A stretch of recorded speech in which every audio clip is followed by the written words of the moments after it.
When I first went to Duxton Plain Park, I couldn't help but go closer to the Indian rubber tree.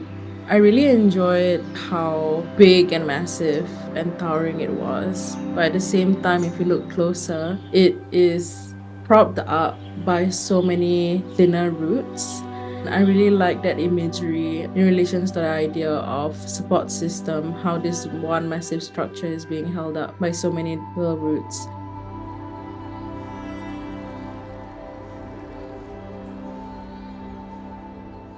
Grounding Points, Settled and Settling In, explores notions of support systems and dependencies. If you see the sculptures in person, you will see sculptures almost seemingly balanced from afar. But if you come closer, you will see them leaning on each other and holding each other close. The biggest sculpture is next to the pinnacle at Duxton, close to the exercising station and the Indian rubber tree.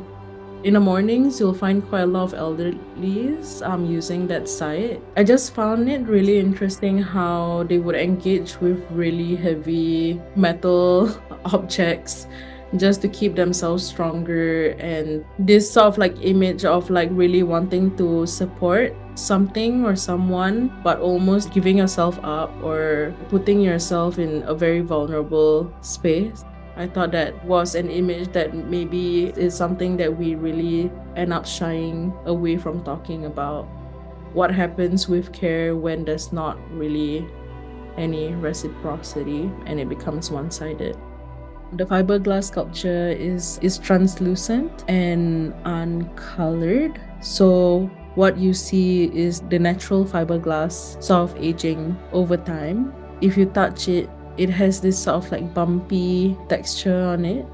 If you look closer on the metal piece, you'll see small little indents circling and spiraling around. Those little markings were very inspired by the Indian rubber tree. I thought that kind of like evidencing of being touched and leaving a mark was quite new and exciting to me. I never worked with metal like that before. How do you leave marks and how do you make this sculpture sort of wrinkle a little?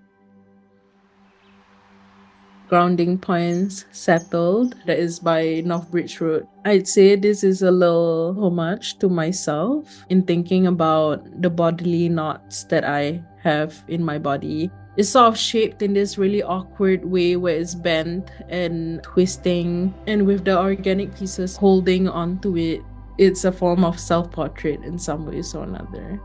People just generally talk about care as like this very positive thing to be doing for one another, as if it's like a mutual agreement at all times. I feel like our understanding of care needs to be revised and needs to be spoken about with more depth. I've been thinking a lot about the little nuances of care, of what it means to give care but also be weighed down by that. Does it always have to look like that? What happens if that shape changes ever so slightly?